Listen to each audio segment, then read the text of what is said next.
এ নটখট ACP, এ তোর acid তোকে তো ছাড়বো না রে। প্রচন্ড কঠিন আছে এই ঘটের পনঘট রে। রোব দেখাচ্ছে শালা।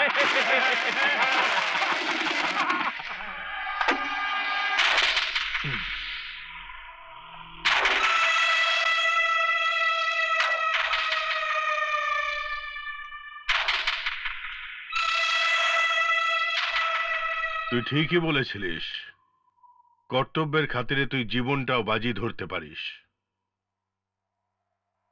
কিন্তু আমি তোর প্রাণ নেব না।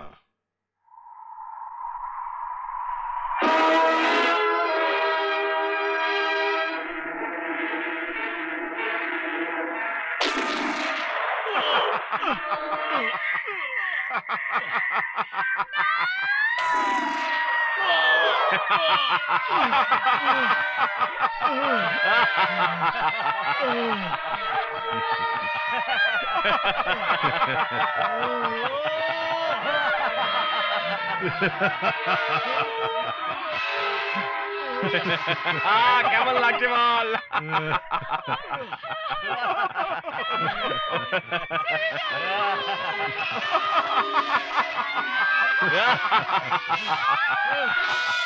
চল চল।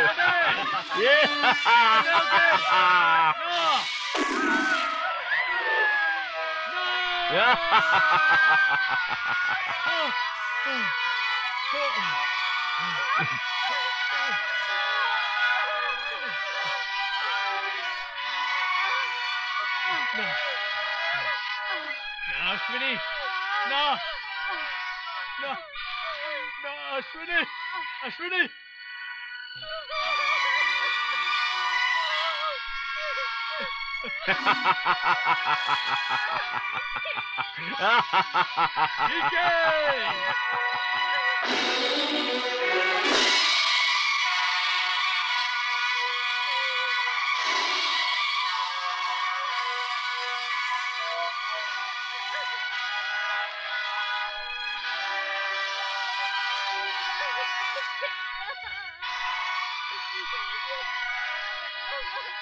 ना डीके को छोड़ दे ना डीके ना। যখন নিজের রক্ত ঝরে খুব কষ্ট হয়, আজ তুই বুঝতে পারবি।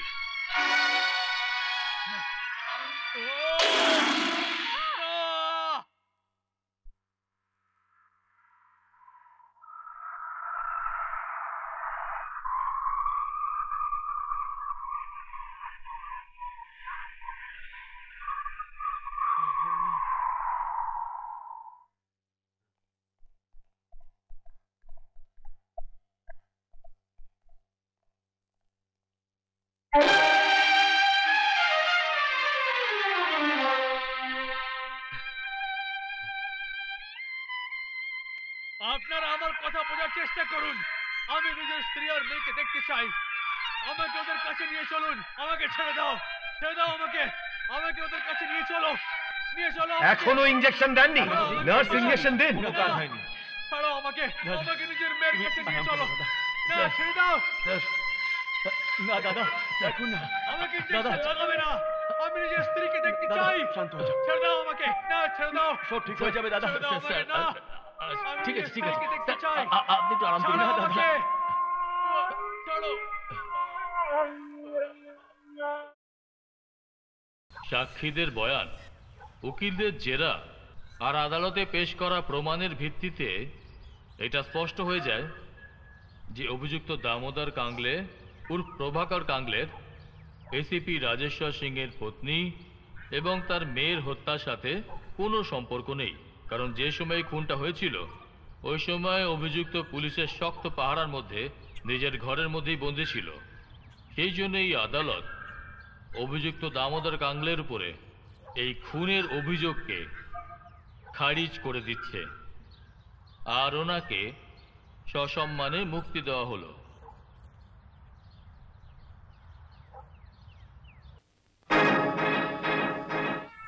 আমি রাজেশ্বরকে বুঝিয়েছিলাম, কিন্তু ও আমার কথা শোনেনি।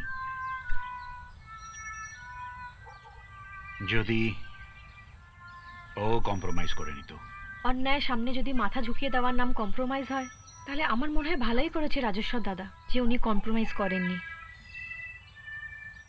কোনো গুন্ডা বাড়িতে কুকুর হয়ে বেঁচে থাকার থেকে সিংহের মতো মৃত্যুবরণ করা ভালো কথা কি নয় বাবা? বলো না বাবা, যদি তুমি ওর জায়গায় থাকতে তুমি কি করতে?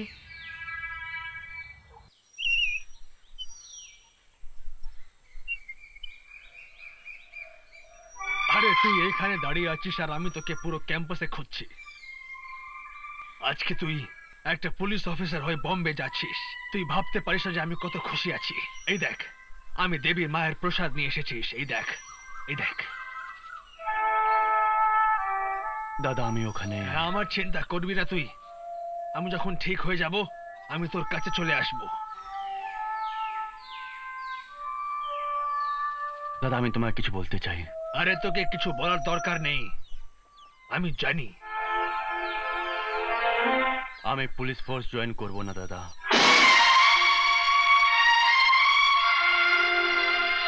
তুই পুলিশ ফোর্স জয়েন করবি না? এইসব তুই কি বলছিস? আইন থেকে আমার বিশ্বাস উঠে গেছে। যেই শয়তানটা ডলি আর বৌদিকে এত বাজেভাবে মেরেছে, তোমার এরকম অবস্থা করে দিল,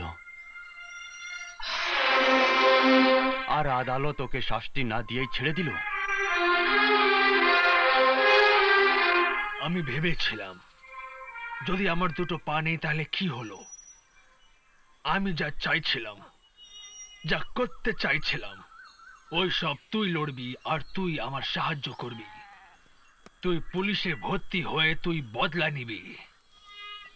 পুলিশ ফোর্স জয়েন করার পর তুই ওদেরকে ফাঁসি দিয়ে দিবি। কিন্তু জীবন তোর আছে, আর তোর জীবনে তুই কি করতে চাস সেটা আমার ভাবার কোনো অধিকার নেই। আই এম সরি দাদা, তোমার অসম্পূর্ণ যুদ্ধ আমি নিশ্চয়ই লড়ব।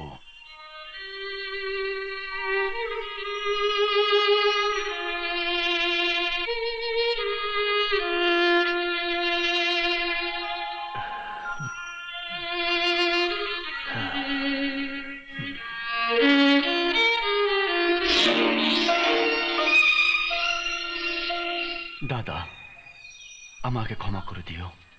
পুলিশ ফোর্সে থেকেও আমি ডলি আর বৌদির মৃত্যুর প্রতিশোধ নিজের হাতে নিতে পারবো না। হয়তো আমাকে ক্ষমা করে দিও দাদা।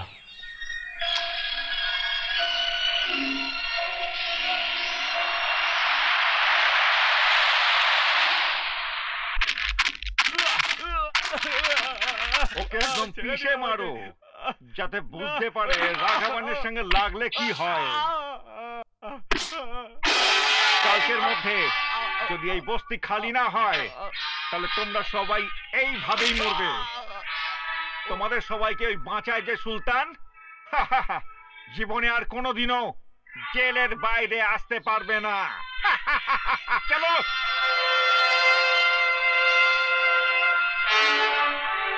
কে ছিল এরা? মনে হয় বম্বেতে নতুন এসেছো। রাঘবন আন্নাকে চেনো না? ডিকের লোক এরা।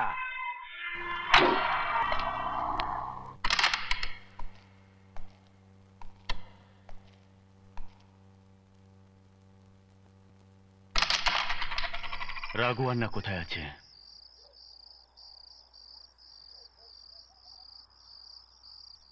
কি কাজ? আমি ওর সঙ্গে দেখা করতে চাই। কেন? কিছু কাজ আছে আমার। হুম হুম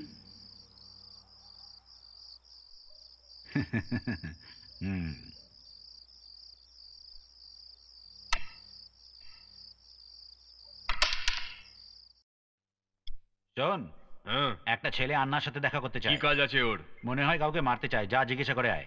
ঠিক আছে। তোমার ফাইন্যান্সের ব্যাপারে ডিকের সঙ্গে কথা বলে নিয়েছি। দেখো, তোমার কাজটা হয়ে যাবে। থ্যাংক ইউ আন্না। আমার 10% কমিশন কিন্তু মনে রেখো। কমিশন তো আমি দেবই আন্না। এটা ছাড়া তোমার জন্য হোটেলে রুমও বুক করে দিয়েছি আমি। এরকম ব্যাপার নাকি? নমস্কার। আপনার সাথে কেউ দেখা করতে এসছে। কি কারণে দেখা করতে চায়? কারো সুপারি দিতে চায় আপনাকে। পাঠিয়ে দে ঠিক আছে।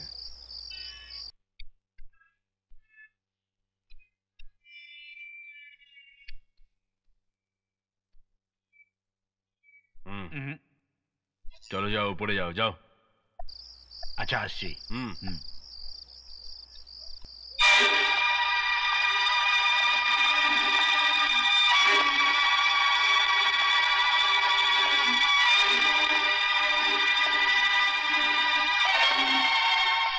বলো ভাই, কাকে মার্ডার করতে হবে? যদি নেতা কিংবা পুলিশের লোক হয় তাহলে বেশি টাকা লাগবে, আর যদি কোনো সাধারণ লোক হয় তাহলে অল্পেতেই হয়ে যাবে। ছোটবেলা আমি একটা গল্প শুনেছিলাম। একটা গ্রামের স্কুলে নতুন শিক্ষক এসেছিলেন।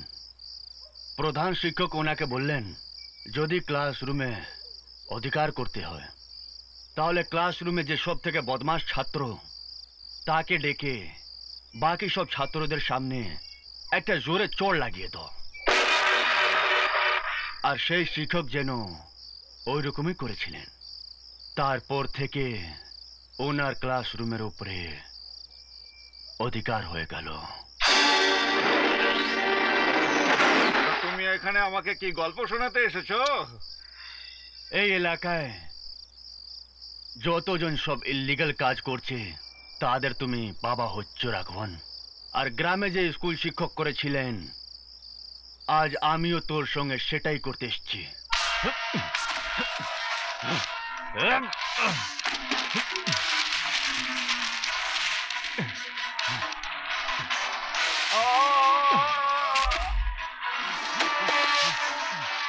এ পাকিয়া, যেই ছেলেটা ওপরে গেছিল আন্নাকে ওপর থেকে নিচে ফেলে দিয়েছে।